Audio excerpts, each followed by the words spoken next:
It's Monday afternoon, and I know the video says we're live from Dallas for Wrestlemania. We're technically still live from Wrestlemania, I guess, but we're not live in Dallas. We're not even live in Texas anymore. We are in Oklahoma, just over the border at what is the world's largest casino, and not just outside of Las Vegas, but the world's largest casino in general here in Oklahoma. But we are heading back to Dallas for Monday Night Raw. A quick little recap. Obviously, you know, Roman Reigns, the new unified champion. I expect him to kick off the show tonight if he's healthy. There's a lot of rumors out there that the match ended a little bit early because he might have disjointed something and might be injured. My personal opinion is if it's a short-term injury, you got to keep the belt on Roman Reigns. You can't be forfeiting this because it seems like this is going to lead to something even bigger. 2 WrestleManias in a row, he is leaving as defending champion. This is a storyline that we don't usually see in WWE. A lot of fans last night were not happy,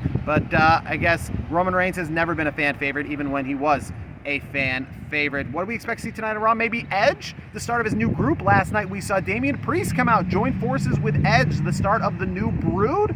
We'll find out tonight. Obviously, Cody Rhodes, a first appearance on Monday Night Raw as Cody Rhodes, the American Nightmare, as well as the new Raw Women's Champion, Bianca Belair, tonight on Monday Night Raw as well. Do we see a return of Bayley, maybe even a return of Asuka? Obviously, we know we're going to see Veer come out tonight as his long-awaited debut on Monday Night Raw is happening tonight, and so much more. The Raw after WrestleMania, it's become a bigger thing than it ever was before. They're branding it the Raw after WrestleMania. So what will happen tonight in Dallas, we will find out. But a lot of people saying night 1 of WrestleMania is their favorite night. We put the poll out there a little bit earlier. Night 1 actually the favorite for the best night of WrestleMania. If you haven't seen the poll yet, go check it out at Heel to the Face on Twitter. Decide night 1 or night number 2.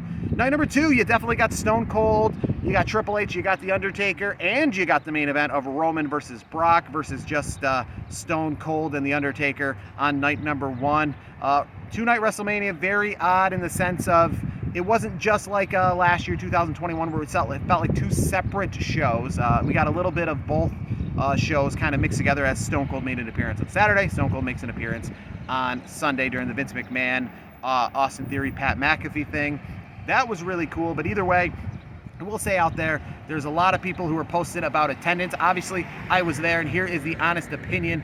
I don't know the attendance numbers for sure, but I will say that the place was full. Sure, there was some tickets available in the upper deck. There was a smattering of a few empty seats here and there, but there was no major tarped off sections. The entire stadium was being used. If this was a one-night WrestleMania and this was being sold as a one-night WrestleMania, the attendance, I think, would be the same. Like I said, the one where they had 100,000, they might have crammed a few more standing room only people in there, but it felt like WrestleMania both nights. It was a full stadium. You could see people all the way to the upper deck, and on the TV side, completely full. My section, not a seat next to me on either side, not a seat in my section I could see empty, and that goes for quite the way. So whether it was really 78,000, whether it was 78,000 maybe not paid, maybe it was 50,000 paid, the point is the place was full. It was a full stadium. If you looked at it, it didn't look like not WrestleMania. If you went into the Superdome in New Orleans or you went to the Citrus Bowl in Orlando, it looked the same, it felt the same. It was a full stadium. So all the people out there who were putting what the paid figure was, what the real figure was, the point is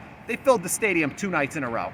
That's the point. And it felt like WrestleMania 2 nights in a row. But tonight, Monday Night Raw, we'll see what the attendance like for Raw. SmackDown actually relatively full on Friday night, while the Hall of Fame was definitely more full. People kind of came in later, but we'll see tonight, Monday Night Raw. If it's going to be the traditional full crowd we're used to for Monday Night Raw, I know tickets originally were cheaper. Last time I went to the Raw after, tickets just to get in for the cheapest ticket was like $90. It's not the case tonight, but hopefully another full crowd for the Raw after WrestleMania before taking off back to New York tomorrow.